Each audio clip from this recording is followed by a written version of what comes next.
Navalny அவர்கள் இறந்துட்டாங்க. அதன் பிறகு ஆப்திகா பகுதியை ரஷ்யா கையகப்படுத்திட்டாங்க. இந்த இரண்டு செய்தியுமே ரஷ்யாவுக்கு ரொம்ப முக்கியமான செய்தியா பார்க்கப்பட்டுச்சு. ஆனா இந்த இரண்டு செய்தியோடு நிக்கல. ஆப்திகாவுக்கு பிறகு என்ன ரஷ்யா செய்ய போறாங்க அப்படின்னும், நாவல்னி அவர்களுடைய இறப்புக்கு பிறகு ரஷ்யா என்ன செய்ய போறாங்க அப்படிங்கிறதும் பெரிய ஒரு கேள்வியா மாறிக்கிட்டே இருக்கு. நாவல்னி அவர்களுடைய மனைவி ஐரோப்பிய ஒன்றியத்திற்கும் அமெரிக்கா சார்பு இருக்கக்கூடிய நாடுகளுக்கும் ஒரு ரிக்வெஸ்ட்டை வச்சிருக்காங்க. ரஷ்யா ஆப்திகாவுக்கு பிறகு இதுதான் எங்களுடைய டார்கெட் அப்படின்னு சொல்லி அடுத்த ஒஃபென்சிவை ஆரம்பிச்சிருக்காங்க. அப்படின்னா அப் டு டேட்டான இன்ஃபர்மேஷன் தெரிந்து கொள்ள வியூகம் இந்த சேனல் பார்த்துடலாமா?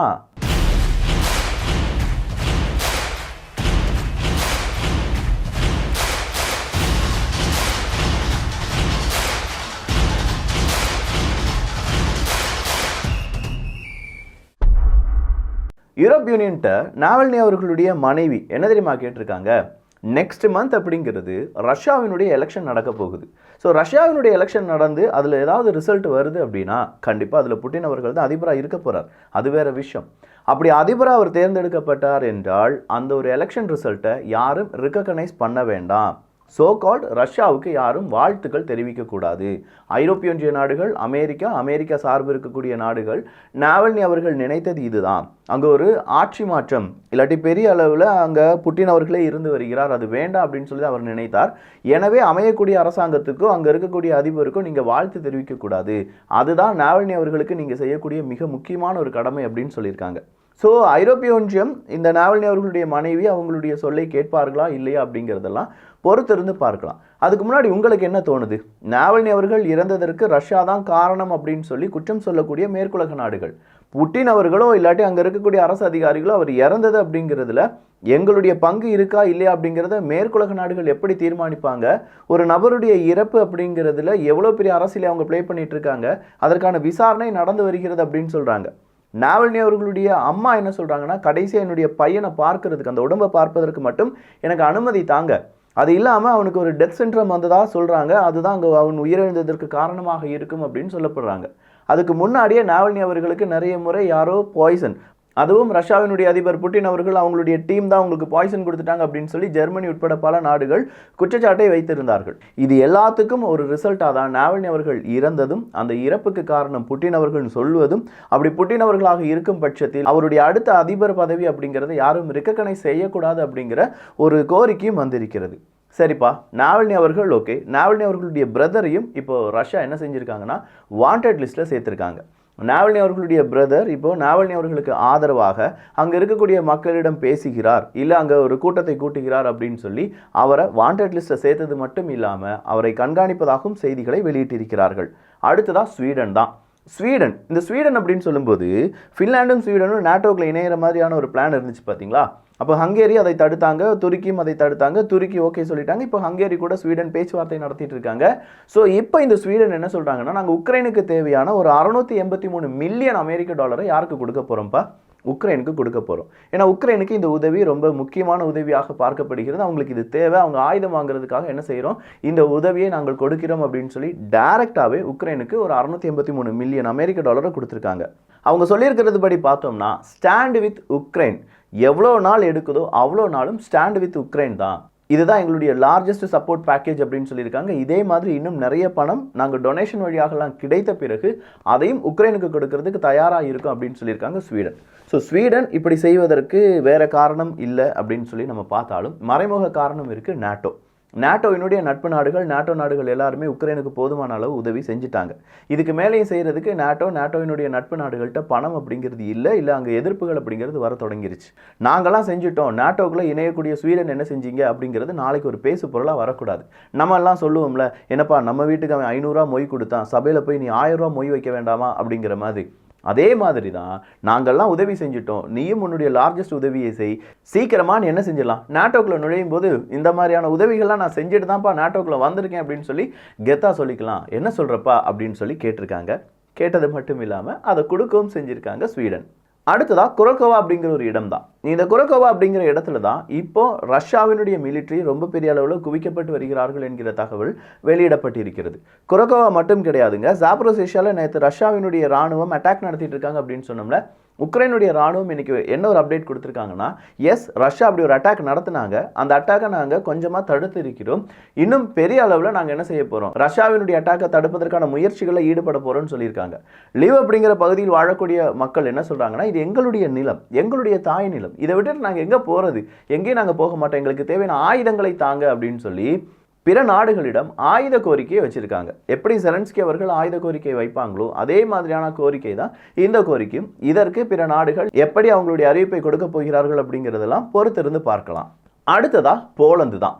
போலந்தில் இருக்கக்கூடிய விவசாயிகள் உக்ரைனுடைய விவசாயிகளுடைய இல்லாட்டி அங்கிருந்து வரக்கூடிய விளைபொருட்கள் எங்கள் நாட்டுக்கு தேவையில்லை அப்படின்னு சொல்லி ஒட்டுமொத்தமாக உக்ரைனுக்கு எதிரான போராட்டத்தை மறுபடியும் ரொம்ப ஸ்ட்ராங்காக ஆரம்பிச்சிருக்காங்க அப்படிங்கிற தகவல் உக்ரைனுடைய நண்பனாக இருக்கக்கூடிய உக்ரைனுக்கு தேவையான ஒரு ஹப்பா செயல்படக்கூடிய போலந்துக்கு ஒரு தலைவலியை ஏற்படுத்தியிருக்கு அப்படின்னு சொல்லலாம். அங்கே இருக்கக்கூடிய விவசாயிகள் அவங்களுடைய விளைபொருட்கள் நெல்லிலிருந்து எல்லாத்தையுமே ரோட்டில் கொட்ட ஆரம்பிச்சிருக்காங்க அப்படிங்கிறது இப்போ போலந்துக்கு தவிர்க்க முடியாத தடுக்க முடியாத ஒரு பிரச்சனையாக மாறிட்டு இருக்கு. நேத்து முந்தானத்து அப்படிங்கிறதுலாம் இல்லை, பல மாதங்களாகவே அமெரிக்கா என்ன சொல்லிட்டு இருக்காங்கன்னா, வடகொரியா ரஷ்யாவுக்கு நம்ம தெரியாமையே ஆயுதங்களை கொடுத்துருக்காங்க. அந்த ஆயுதங்கள், அது மிசைல்ஸ் இருக்குது, அதில் ஷெல்ஸ் இருக்குது, அந்த ஆயுதங்களை ரஷ்யா உக்ரைனுக்கு எதிராக பயன்படுத்துகிறாங்க.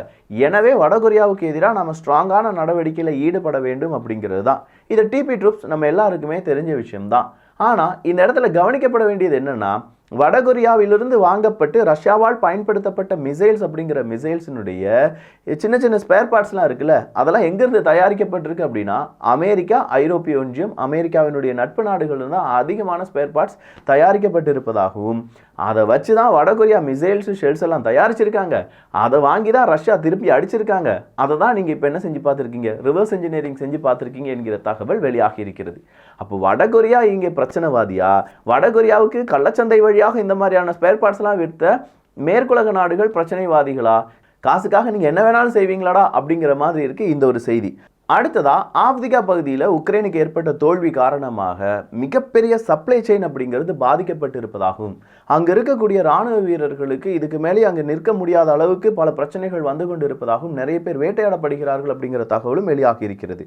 ரஷ்யாவை பொறுத்த வரைக்கும் இது பெரிய ஒரு சக்ஸஸாக பார்க்கப்பட்டாலும் ரஷ்யாவினுடைய அடுத்த பாய்ச்சல் அப்படிங்கிறது ரொம்ப ஸ்பீடாக இருக்கணும் சொல்லப்படுது.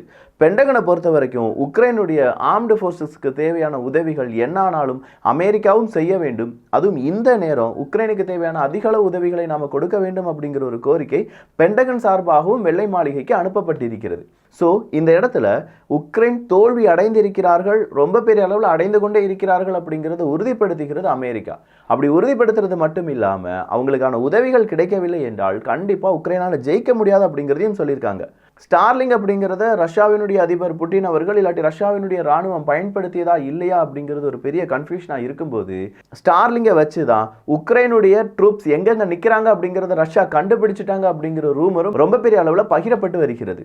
ஸோ ஸ்டார்லிங்கை நம்ம பயன்படுத்தினோம்னா நம்மளுடைய இருப்பிடம் தெரிந்துவிடும், ட்ரோன் வந்து நம்மளை அட்டாக் பண்ணிடும் அப்படின்னு சொல்றதுனாலையோ என்னவோ இப்போ உக்ரைனுடைய ராணுவ வீரர்கள் ஸ்டார்லிங்கை அதிக அளவு பயன்படுத்தவில்லை என்கிற தகவல் வெளியாகி இருக்கிறது.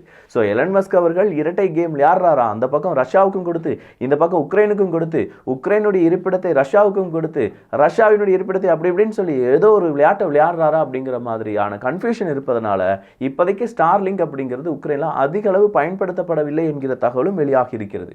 இந்தியாவினுடைய பிரச்சனை, இந்தியா நீ ஏன் இன்னும் ரஷ்யாட்டிருந்து ஆயில் வாங்கிட்டு இருக்க அப்படிங்கிற கேள்வியை பல நாடுகள் பல நேரங்களில் பல முக்கியமான நிகழ்வுகளில் நம்மகிட்ட கேட்டுட்டாங்க. அந்த நேரம் நம்ம எல்லா டைம்லையும் அதற்கான சரியான விளக்கத்தை கொடுத்திருக்கிறோம் அப்படிங்கிறதுல மாற்றுக்கிறது கிடையாது.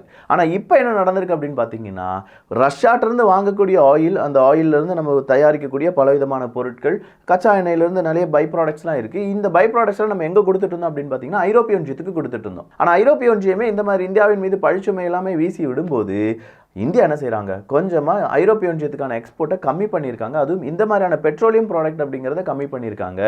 அதை கம்மி பண்ணியிருக்காங்களா, ஐரோப்பிய ஒன்றியம் வேண்டான்னு சொல்லியிருக்காங்களா அப்படிங்கிறது ஒரு பெரும் கேள்விதான். பட் அந்த ட்ரேட் அப்படிங்கிறது ரொம்ப கம்மியாக இருக்குது என்கிற விவரம் வெளியாகி இருக்கிறது. ஜார்ஜ்விகா பகுதியில் தான் இப்போ ரஷ்யாவினுடைய ராணுவம் குவிக்கப்பட்டிருக்கிறது. இந்த ஜார்ஜ்விகா பகுதி அப்படின்னு சொல்லும்போது மரியங்கா அப்படிங்கிற பகுதி தான் ரஷ்யாவினுடைய டார்கெட். ஸோ மரியங்கா அப்படிங்கிற பகுதியும் ரஷ்யா பிடித்தெடுத்து விட்டார்கள் என்றால் அதில் குறிப்பாக இந்த ஜார்ஜ்விகா, அதே மாதிரி குர்கோவா அப்படிங்கிற பகுதி தான். அங்கே அந்த குர்கோவா அப்படிங்கிற அந்த இடத்துல தான் உக்ரைனுக்கு தேவையான லாஜிஸ்டிக்ஸ் ஹப் அப்படிங்கிறதே இருக்குது. ஸோ குர்கோவா மட்டும் ரஷ்யா பிடித்தெடுத்து விட்டார்கள் என்றால் நிச்சயமாக அங்கே உக்ரைன் நினைக்கிறது எதுவுமே நடக்காது. உக்ரைன் மறுபடியும் பின்னோக்கி செல்ல வேண்டியதாக இருக்கும். ரஷ்யாவினுடைய இந்த ஒஃபென்சிவ் தொடரும் பட்சத்தில் உக்ரைன் அவங்களுடைய மிகப்பெரிய இழப்பை டிபிஆரில் பதிவு செய்து கொண்டிருக்கிறார்கள் என்கிற தகவலும் அமெரிக்காவால் பகிரப்பட்டு வருகிறது. ஸோ டிபிஆர் பகுதியில் ரஷ்யாவினுடைய வெற்றி ஆப்திகாவோடு நிற்கலை. அடுத்ததாக நேராக சாப்ரோசேஷியாவுக்கு போகிறாங்க, அடுத்ததாக மரியங்கா போகிறாங்க, மரியங்காலேருந்து நேராக குரோக்கோவா ரீஜன், ஒட்டுமொத்தமான குரோக்கோவா ரீஜனையும் ரஷ்யா அவங்களுடைய கண்ட்ரோல் எடுக்கிறதுக்கு ட்ரை பண்ணிட்டு இருக்காங்க. பார்க்கலாம் என்ன நடக்குது அப்படின்னு சொல்லி, நேட்டோ நாடுகள் என்ன முடிவுகளை எடுக்க போகிறாங்க அப்படின்னு சொல்கிறதெல்லாம் தொடர்ச்சியான காணொலிகள் வியூகம் வழியாக பார்த்துடலாம். ஸோ இந்த ஒரு காணொலி எப்படி இருந்துச்சு அப்படிங்கிற உங்களுடைய கருத்துக்கள் இங்கே வரவேற்கப்படுகின்றன. எல்லோரும் வியூகத்தில் இணைந்திருங்கள். நல்லதை பகிர்ந்து நல்ல சமுதாயத்தை உருவாக்குவோம். நன்றி.